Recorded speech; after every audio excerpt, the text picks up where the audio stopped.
Welcome to the Evolve Podcast, a podcast about disrupting your life to spark new evolution.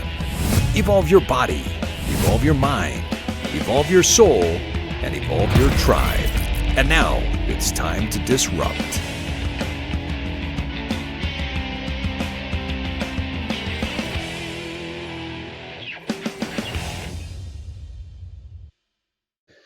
And you're listening to another Evolve Short. Myles, today we're talking tribe, but specifically developing an accountability tribe. You know, we just finished up a recording tonight that we'll be dropping in a few weeks with Leah Yingling, which I think we both agree that was the coolest name that we've had on the podcast so far, right? Yeah. But one of the things that Leo talked about was how she has become this ultra marathoner. And an ultra marathoner like Leah is somebody who does 50 milers, 100 milers, and oftentimes these 100-mile races are done in the mountains. And so you're talking about not just this simple road race, they're running on mountainous trails. And they're going anywhere from about 4,000 feet in elevation up to over 9,000 feet in elevation. I think what she told us was that the most recent one, big one that she did, it was over 22,000 feet of elevation throughout that 100 miles. But she mentioned something that I think resonated with both you and I, and that's the idea of creating an accountability tribe. So for most people at this time of the year, we're sitting here in January, it's week 3, and a lot of people, statistically speaking, have already broken their New Year's resolution, and they don't have a resolve to make it back up or to recommit. Now, accountability tribe is one of those easiest ways to make sure that you are guaranteeing your success, right?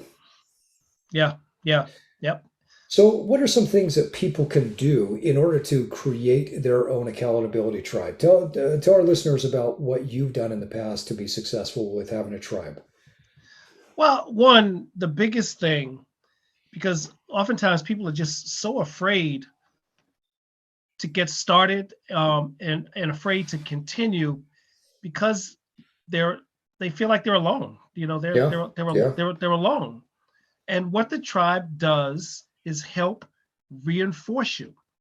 You know, I think one of the things you do is you find like-minded people. Like if you can only run 2 miles, you don't go out and create a tribe with, people who are running, 50 miles. You don't do that. Right. Okay. You have to be a special individual to do that. But most of us are not there. So you pick the people who are running pretty similar to you, maybe slightly better, because slightly better is the push. And if you have people that are slightly worse, you can bring them up to you as you are looking up to the people who are running slightly better to you. So it's purely running. But find people who are close to what you want to do. And then start a relationship with them and make sure one of the rules is let's keep each other accountable. As we said earlier, you don't want anybody who's going to allow when you think you can't do it that particular day, you're weak, you don't want to do it. You don't want people to come and go, oh, that's okay, you should go get a couple of donuts and relax. You're allowed to. No, you don't want to do that. You want people that are looking, you go, get up, let's go do this. We are committed to this. And finding those kind of people. Over the years, I used to coach people on weight loss. I still do, but just not as much nowadays. I take a very, very minimal amount of clientele. But one of the things that would happen on a regular basis is I'd come into the new year and I'd have an overweight couple. Both husband and wife are overweight. And they say, we want to get in shape together. We want to do this together. And I would applaud them for setting the goal together. And then I would tell both of them to go out and find a different tribe to work with. And they were shocked by this. They're like, no, we're going to hold each other accountable. I said, guys, what have you been doing for the last 365 days of the year?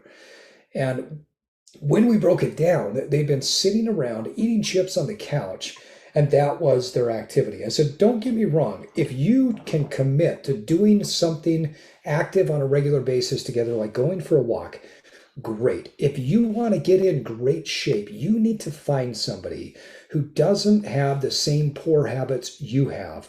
You need to find somebody that can do what you're doing, but they've already done it before, or they're already in the habit of doing that, because that momentum and that inertia, you will pick up on that. And then when you come back together and the two of you are going out for a walk, that's a great time to connect and reconnect about what your goals are. But it's a very, very common theme. I see two people who are lazy at doing whatever it is that they want to change. And they say, hey, because it's the 1st of January, we are going to be rock stars and we are going to hold each other accountable. And it just doesn't happen. You've got to find a tribe that is already doing what you want to do. Now, over time, other people will come into that tribe and will say, hey, we like what you're doing. Can we join you? And now you become the motivator.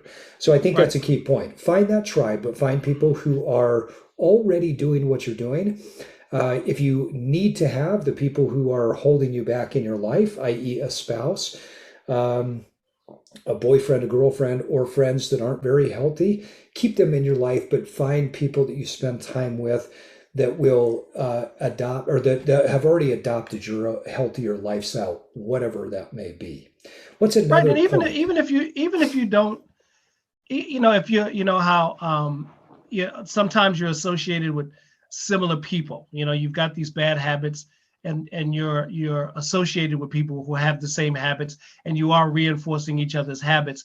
But if you keep your ear to the ground and listen to what your friends are saying, these same people that are reinforcing your bad habits, you might notice every once in a while you've had a conversation about, we need to get in shape. We should stop doing this. Yeah. That's a perfect seed to start something with some people who in the back of their mind, they want to start it too.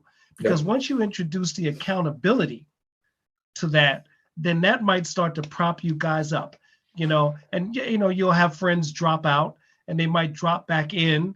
But to get started, to get all the people that have in the back of their minds, you're at a party with your friends and you're eating dips and chip and you're drinking, and one of your good friends says, I really would like to get in shape. Or, you're looking at somebody. Oftentimes people I've noticed are looking at other people. I've done that. I've been out and looked at guys and go like, he's got a great body. I need to get in shape right now. You're talking about those people and go, let's go try this. And so sometimes your tribe is closer to you than you think. You don't have to travel far, especially when you're introducing the idea of accountability. Because once you enter that element, that keeps everybody on the tip of the iceberg. This is where we are. So I think that's two things: getting the tribe and then finding people who are close to you, who express wanting to get in shape, or anything, a book club. This is beyond health and fitness. It could be anything. It could be a spiritual journey. It could be a musical journey. A group of people like I've always wanted to do ballroom dancing. Let's go all take a class and let's stay on top of it. Let's keep each other accountable. Let's practice in each other's homes. Let's have fun with this. Or I wanted to become more daring. Do you want to go out and try some new adventures together? Let's go skydiving, right? Whatever it is.